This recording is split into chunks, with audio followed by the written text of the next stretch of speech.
I think we're at like over 200,000 for merch sales. Don't quote me on that because I think it just keeps like bumping up like crazy. But Turning Point USA, since Charlie was killed, just so you guys know, this is a fact, has made more than $100 million. That is separate from the $40 million they made at Mar-a-Lago the other night. So since Charlie has died, that organization has taken in $140 million.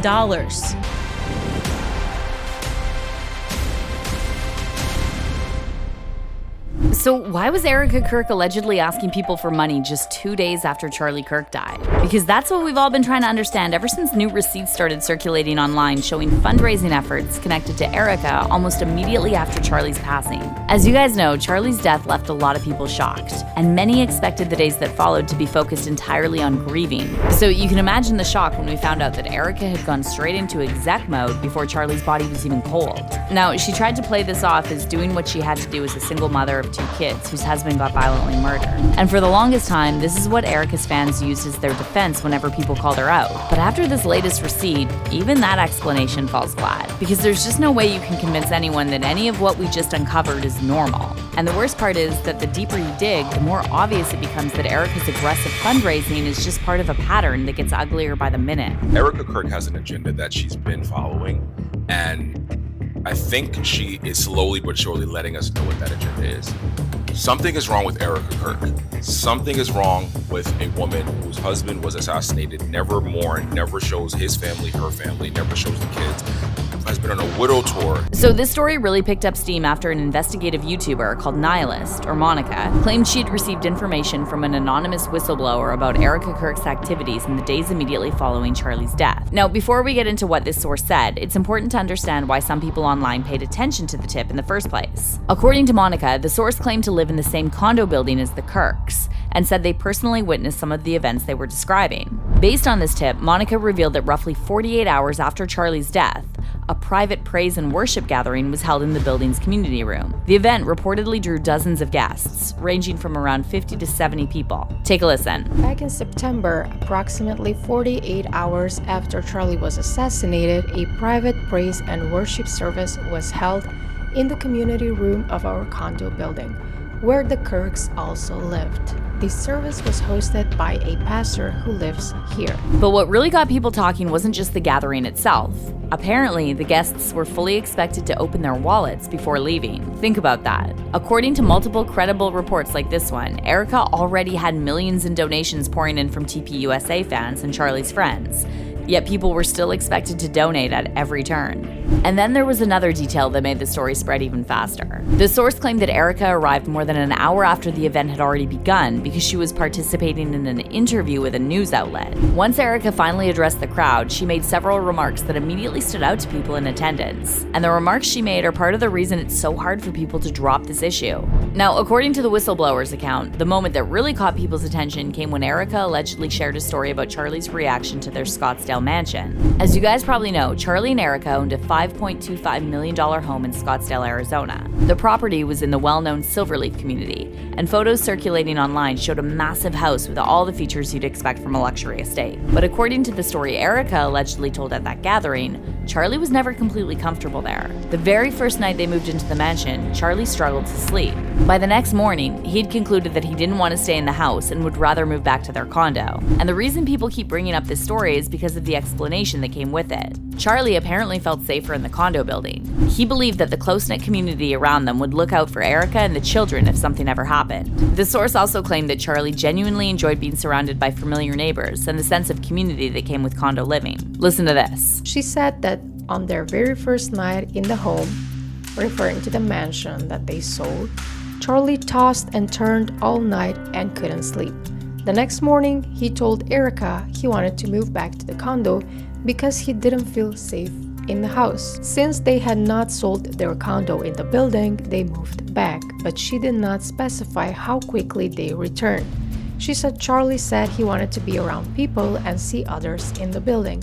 He also told Erika that he believed the neighbors here would help keep her and the kids safe. Now this is where the conversation started taking on a life of its own online. Once that story began spreading, people started asking why Charlie would feel uneasy in a home that most people would consider a dream house. But then another theory began to form, which was that Charlie actually never wanted to live in that mansion at all. He just went along with it because of Erika. And that's how you know Charlie was never one to put material possessions over relationships. He valued community, and he actually wanted to be around people he cared about. Meanwhile, Erika was the complete opposite. And this point is going to be important for the next part of this conversation, okay? Now let's get back to this fundraising issue, because it really does get weirder from here. The reason the story gained traction online wasn't just because of what some anonymous source described.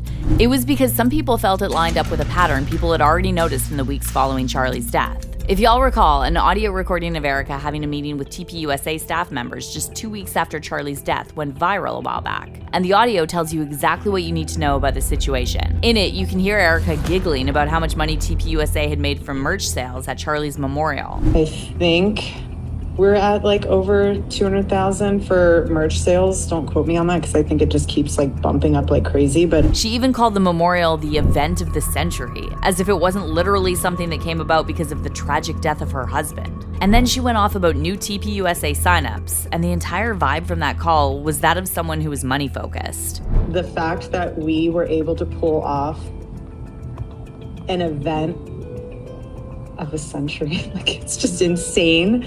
We had over 275,000 people that attended, and stadium overflow. It felt like all she cared about was making TPUSA this money-making machine.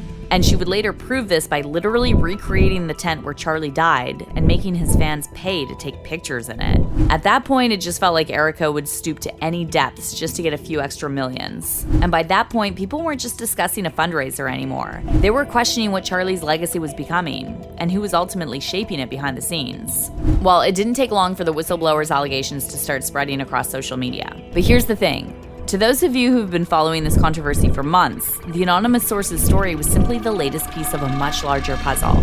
And it's important to remember that some whistleblowers have clocked her months ago, and they've been begging people to pay attention to all the inconsistencies surrounding Erika since that. And one of those people is Candace Owens. For one, Candace was the one who leaked that audio of Erika's meeting with her staff. But Candace didn't stop there. She also called Erika out for hosting a fundraiser at Mar-a-Lago with tickets that cost $10,000 per head. They made $40 million like 2 nights ago at Mar-a-Lago. Maybe that feels kind of a little bit like let them eat cake-ish.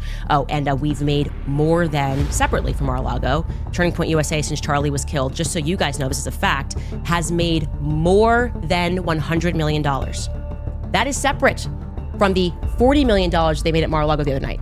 So since Charlie has died, that organization has taken in $140 million. To Candace, it was absolutely hypocritical of Erika to do that, while in the same breath criticizing people using their platforms to demand answers. It's been a few months, but from the comments circulating online, it's clear people still hold the same sentiments. This one comment put it perfectly. Erika Kirk doing interviews and showing up late to a private memorial 48 hours after her husband was assassinated, while claiming Charlie felt unsafe in their giant mansion from day one. This whole thing stinks worse every day. The details don't add up. Something is very off. Now, this is where things get a lot more personal. As more people started revisiting old interviews and public statements, the focus kind of shifted from the fundraising to Charlie and Erika's marriage itself. And now there are speculations that Charlie was on his way out of the marriage and he was put off by Erika's behavior. And they're pointing at the things we know Charlie did before he died. Not wanting to live in the mansion they bought together is just one part of that equation. Erika herself admitted that Charlie didn't sleep in their room the night before he died. She also revealed he had stopped wearing his wedding ring. And the fact that Erika immediately went on a grief tour after his death didn't help matters. And now everyone's wondering if Erika ever even loved Charlie, or if she was just with him to use the TPUSA money and platform to advance her own career. And this comment sums it up perfectly. They were on the outs. Allegedly sold the mansion, didn't sleep in the same bed, didn't wear his wedding ring at home, changing end-of-life documents, or divorce papers. Everyone at TPUSA lies. Erika is a weirdo and was just an op. R.I.P.C.K. And so we're still trying to understand at this point what Charlie's final months may have looked like, what his relationships were really like behind closed doors, and whether the public had ever seen the complete picture. And once those questions started circulating, the discussion became far bigger than the original whistleblower allegations, because now people felt like they were trying to solve a timeline that still had missing pieces.